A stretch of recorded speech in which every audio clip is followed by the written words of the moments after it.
हर हर महादेव। तो सावन का महीना शुरू हो चुका है और मैं आप सभी शिव भक्तों के लिए शिव गीता का सीरीज चालू करने वाला हूँ यूट्यूब पे। ये शिव गीता श्री राम के प्रश्नों का उत्तर देते हुए शिव जी ने ये शिव गीता श्री राम को सुनाई थी। तो यही शिव गीता का ज्ञान मैं आप सभी शिव भक्तों के लिए लाया हूँ। तो चलिए शुरू करते हैं। ओम गणेशाय नमः। शिव गीता अर्थात शिव राघव संवाद, हिंदी अनुवाद एवं व्याख्या सहित।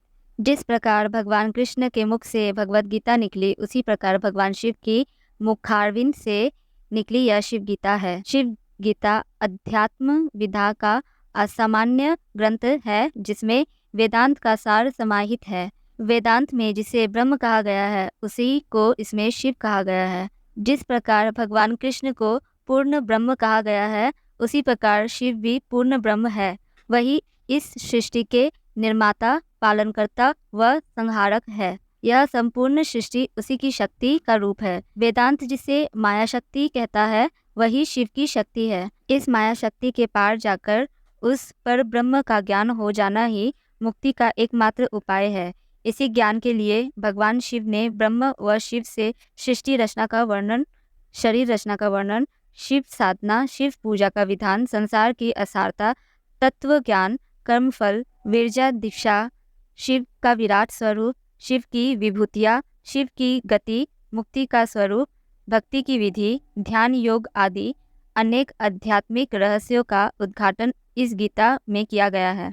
जिस प्रकार अर्जुन के प्रश्नों के उत्तर में भगवत गीता सामने आई, उसी प्रकार भगवान राम के द्वारा किए गए विभिन्न प्रश्नों के उत्तर में यह शिव गीता सामने आई। इस शिव गीता का महत्व सर्वाधिक है। ज्ञान प्राप्ति के जिज्ञासुओं के लिए यह ग्रंथ अति महत्वपूर्ण है।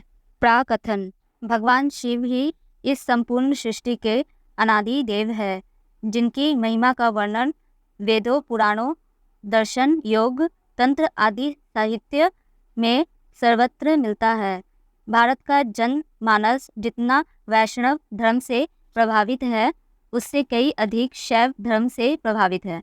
इससे ऐसा ज्ञात होता है कि शैव धर्म ही सृष्टि का आदि धर्म था तथा वैष्णव मत का प्रचार बहुत बाद में हुआ। भगवान शिव योगियों, भक्तों, तांत्रिकों, वेदांतियों, कर्मकांडियों, उपासकों, दार्शनिकों आदि में सर्वत्र पूजनीय हुए हैं। ये ही ज्ञान, कर्म व भक्ति के आदि देव है। वेदांत ने सृष्टि के मूल तत्व को परब्रह्म कहा है, जो निराकार व निर्गुण अवस्था में रहता है। उसी का साकार व सगुण रूप स्वयं भगवान शिव है। विभिन्न धर्मों में जिसे ईश्वर कहा गया है, वह स्वयं भगवान शिव ही है। यह संपूर्ण जड़ चेतनात्मक सृष्टि उसी के विभिन्न रूप है। सृष्टि के नाभि केंद्र से दो धाराएं प्रभावित हो रही है। उसके पीछे दो तत्व कार्य कर रहे हैं, जिनमें एक है उस शिव की ज्ञान शक्ति तथा दूसरी है उसकी क्रिया शक्ति, जो उसका शक्ति तत्व है। शिव इन दोनों के स्वामी हैं। यही ज्ञान तत्व इस शक्ति तत्व के भीतर रहकर सृष्टि रचना का कार्य करता है। शिव और उसकी शक्ति दो भिन्न तत्व नहीं है, ये एक ही की दो अभिव्यक्तियां मात्र है।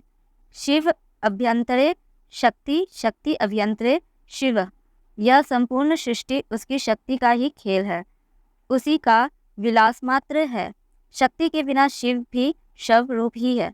उसकी संपूर्ण क्रियाएं शक्ति के द्वारा ही होती है। शिव के वक्ष स्थल पर शक्ति का ही तांडव हो रहा है। शिव ही इस सृष्टि की अनादि शक्ति है, जिससे सृष्टि का धारण पोषण हो रहा है। मनुष्य की उच्च चेतना ने यह अनुभव किया कि शिव ही स्वयं ब्रह्म है, यही परम पुरुष है। उन्होंने कहा, शिव सत्यात्मकम ब्रह्म। इसी विचार ने उसे अर्ध नारीश्वर रूप माना। उनका दाहिना अंग शिव स्वरूप है तथा बायां अंग शक्ति स्वरूप है। शक्ति एक अंध शक्ति है, जिसमें चेतना नहीं है। उसमें विचार शक्ति, सोच समझ, बुद्धि व निर्णय शक्ति का अभाव होता है।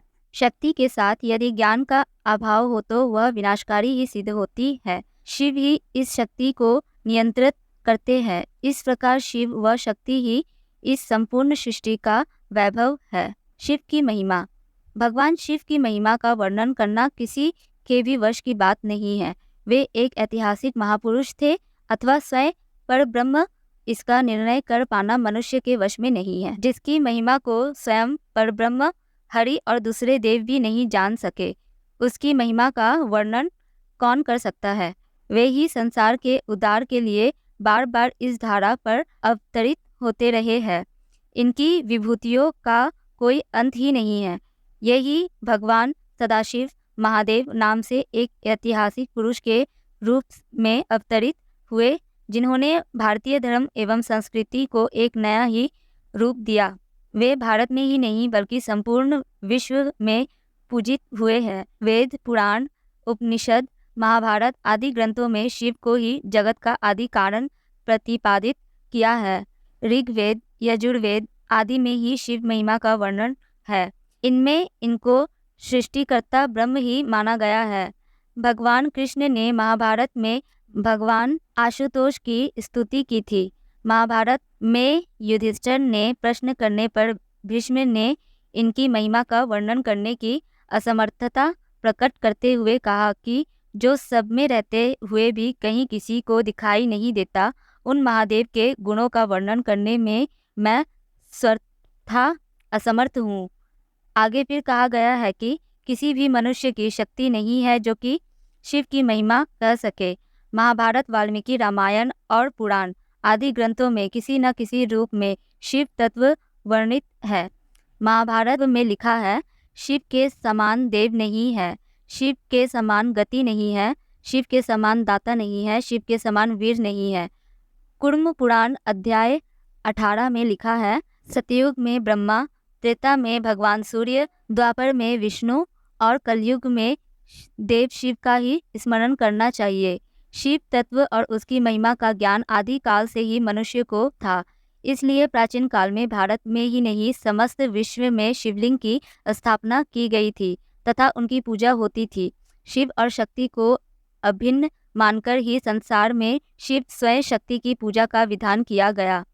इन दोनों विधियों के कारण शैव और शक्त नाम से दो संप्रदाय बन गए। दोनों में शिव की ही पूजा है। राक्षसों का राजा रावण परम शिव भक्त था। वह जहाँ जहाँ जाता था शिव की लिंग रूप मूर्ति अपने साथ ले जाता था तथा उसका पूजन किया करता था। भगवान राम ने भी लंका विजय के पश्चात रामेश्वर में शिव लिंग की स्थापना कर उसका पूजन किया था। महाभारत काल में ही शिव पूजन का उल्लेख है। मोहनजोदारो तथा हड़प्पा में भी शिव पूजन का उल्लेख मिलता है। अजंता और इलोरा की गुफाओं में भी शिव मंदिर बने हुए हैं। कांगड़ा में वैद्यनाथ मंदिर लगभग 1500 वर्ष पुराना है। शिव की पूजा भारत में ही नहीं अपितु दुनिया के कई देशों में प्राचीन काल से होती थी। मिस्र, बेबीलोन, ब्राज़ील, स्कॉटलैंड, जावा, सुमात्रा, कंबोडिया आदि अनेक देशों में शिवलिंग पाए गए हैं, जिससे यह सिद्ध होता है कि प्राचीन काल में सारा संसार शिव भक्त से ओतप्रोत था। शिव महिमा इस पृथ्वी तक ही सीमित नहीं है बल्कि तीनों लोकों में इसकी प्रतिष्ठा है। आकाश में भगवान शिव की पूजा तारक लिंग के रूप में, पाताल में हाटकेश्वर के रूप में तथा पृथ्वी पर महाकाल के रूप में होती है। पाताल में हाटकेश्वर की स्थापना स्वयं ब्रह्मा ने